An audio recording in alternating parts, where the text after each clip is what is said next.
नमस्कार, माझं नाव मोनाली झेंडे. आज आपण MNVTIच्या सक्सेसफुल एंटरप्रेन्योर्सला भेटणार आहोत आणि आजची आपली पहिली एंटरप्रेन्योर आहे स्वाती उमासरे. नमस्कार. हॅलो स्वाती. हॅलो. तर पहिला प्रश्न तुझ्यासाठी हा आहे की तू एक इंटिरियर डिझायनर पण आहेस आणि लँडस्केप डिझायनर पण Yes. आहेस. तर तुझी ही जर्नी कशी सुरू झाली आणि तुझ्या फर्म विषयी आधी थोडीशी माहिती सांग. येस, शुअर सो माझी जी फर्म आहे तिचं नाव आहे Penta Praxis solutions LLP. Penta is 5 आणि Praxis is practices. So we are a design and build firm dedicated towards interior design, architectural design, landscape design, product design and graphic design.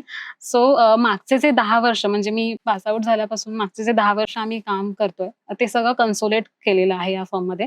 आणि जे interior projects आहेत किंवा लँडस्केपचे projects जे काही आम्ही फील्डमध्ये व्हर्टिकल्समध्ये काम करतोय त्याच्यातल्या रेसिडेन्शियल, कमर्शियल आणि इंडस्ट्रीयलमध्ये आम्ही काम करतो. ह्याच्या बरोबरीने जे पुण्यातले सब रजिस्टर ऑफिसेस आहेत म्हणजे गव्हर्नमेंटची कामं बेसिकली, सो ती आम्ही करतो. त्यांचे ऑडिटोरियम आम्ही केलेले आहेत. सो या प्रकारची साधारण आम्ही कामं आत्ता करतोय.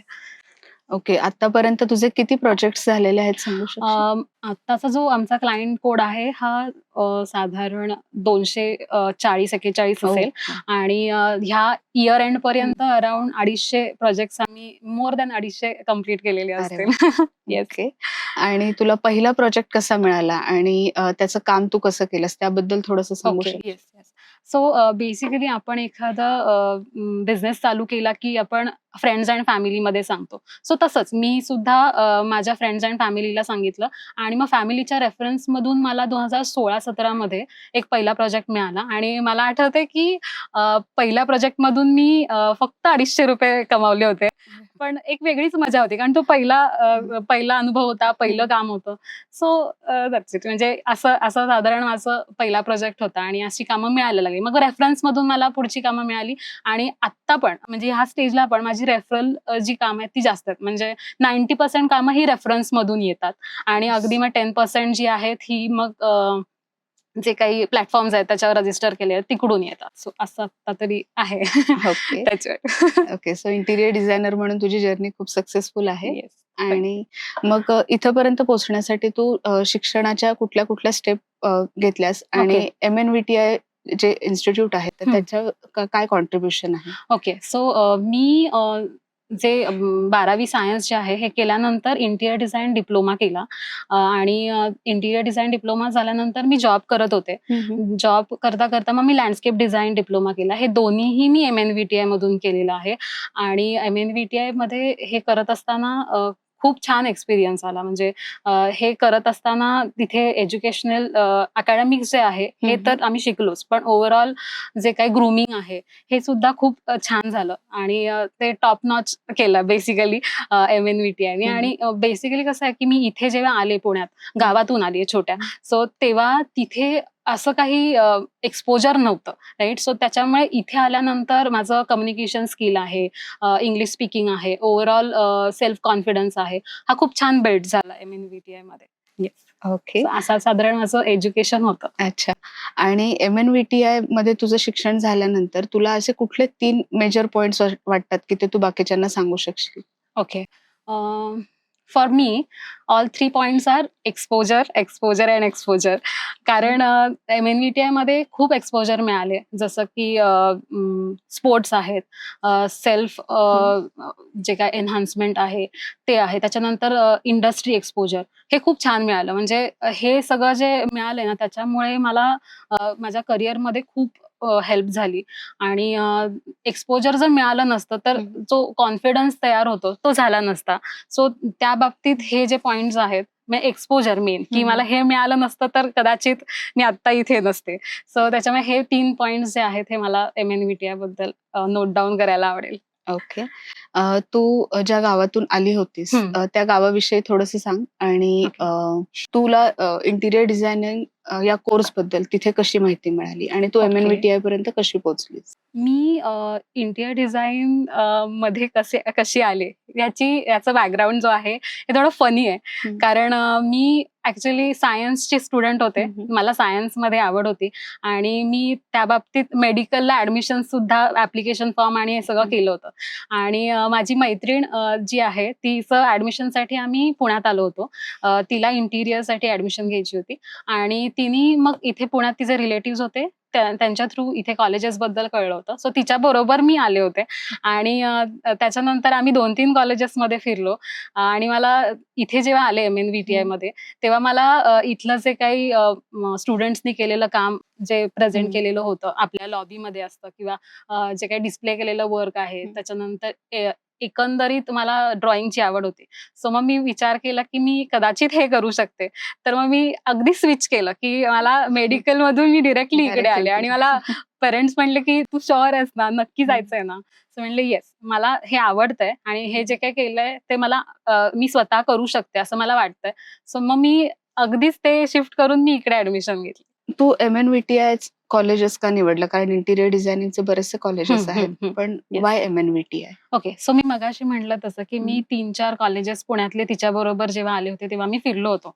तर तेव्हा इथे आम्ही जेव्हा MNVTI मध्ये आलो इथलं कल्चर जे आहे ते कल्चर वाईज आणि ओव्हरऑल कॅम्पस, सो इथे जी आपुलकी आहे ना, सो त्याच्यामुळे मला हे कॅम्पस आवडलं आणि इव्हन माझ्या पेरेंट्सना पण, की इथे असं होमली फील आणि एक छान एज्युकेशन मिळू शकतं असं त्यांना वाटलं आणि मग मलाही तो कॉन्फिडन्स आला की ठीक आहे, मी इथे करू शकते. सो बाकीच्या कंपॅरिझन मध्ये कॉलेजेसच्या मला हे कॅम्पस वाईज आणि कल्चर वाईज आवडलं होतं.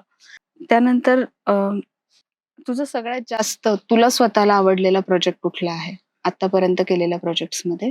Okay, so as a landscape designer म्हणजे मी इंटिरियर प्रोजेक्ट्स करतेच, पण मला लँडस्केप स्वतः पर्सनली करायला खूप आवडतं कारण नेचरशी कनेक्ट करायला आवडतं. सो मला लँडस्केपचा एक प्रोजेक्ट आठवतोय जो मला असा लक्षात राहिलाय. आम्ही एक फार्म हाऊसचं काम केलं होतं साताऱ्यामध्ये. तर तिथे आम्ही डिझाईन अँड बिल्ड असं म्हणजे साधारण टर्नकी प्रोजेक्ट अशा स्वरूपाचं काम केलं होतं आम्ही. आणि तिथे डिझाईन म्हणजे काही फार्म हाऊस आहे त्याचं रिनोव्हेशन आणि 1 एकरचं लँडस्केप असं आम्ही ते काम केलं होतं. आणि तिथे इंटरेस्टिंग गोष्ट अशी होती की ते जे प्रोजेक्ट होता त्याच्यामध्ये आम्ही खूप एक्सपेरिमेंट करू शकलो. कारण क्लायंट जे होते त्यांनी आम्हाला खूप असा फ्री हँड दिला होता की तुम्ही करा. आणि त्याच्यामुळे तिथे ना आम्ही दुसरी इंटरेस्टिंग गोष्ट अशी आहे की ते जे लोकेशन होतं त्या लोकेशनला लागून रिव्हर होती. सो व्ह्यू खूप छान होता आणि प्रिव्हियस जे ओनर होते त्या फार्म हाऊसचे त्यांची स्वतःची बोट होती. सो त्या ज्या रिव्हरला लागून जी लोकेशन होतं तिथे स्वतःची बोट असल्यामुळे त्याला घेऊन आम्ही रिसर्च केले. त्याच्यानंतर त्याची एन्हान्समेंट केली. सो साधारण अशा टाईपचा तो प्रोजेक्ट केला होता. त्याच्यामुळे तो लक्षात आहे आणि त्याचं त्यांनी जे काही बजेट ठेवलं होतं त्याला लिमिट नव्हते. तुम्ही करा आणि छान करून द्या एवढं त्या क्लायंटचं म्हणणं होतं. फ्री हँड दिलेलं. सो सिलेक्शन आहे, त्यांचं डिझायनिंग आहे, एक्झिक्युशनला पण आम्हाला काहीही प्रॉब्लेम आला नाही. सो क्लायंट छान होते आणि त्याच्यामुळे प्रोजेक्ट छान झाला. So happy. That's great. यानंतर आता इंटिरियर डिझायनिंग किंवा लँडस्केप डिझायनिंग क्षेत्रात कुठल्या संधी आहेत आणि तू नवीन मुली ज्या ऍडमिशन घेणाऱ्या आहेत त्यांना काय सांगू इच्छितेस? ओके, सो इंटिरियर डिझायनिंग आहे किंवा मग आपल्या तिथे लँडस्केप डिझायनिंग पण होतं. सो ह्याच्यामध्ये खूप संधी आहेत, भरपूर संधी आहेत. म्हणजे तुम्ही अगदी स्वतःचा स्टुडिओ ओपन करण्यापासून ते वर्कशॉपमध्ये सेल्समध्ये काम करण्यापर्यंत खूप सारे अपॉर्च्युनिटीज आहेत. तर मुलींना समजा डेस्क जॉब आवडत असेल तर डेस्क जॉब करणाऱ्या मुलींसाठी संधी आहेत. त्यांना समजा साईटवर आवडत असेल किंवा मार्केटमध्ये फिरायला आवडत असेल तर त्यांच्यासाठी संधी आहेत. ह्या दोन्ही गोष्टी आवडत असतील म्हणजे डेस्क जॉब आवडतोय किंवा साईट आणि हे जे काम आहे मार्केटमध्ये फिरायचं हे दोन्ही आवडत असेल मग तर खूपच संधी आहेत.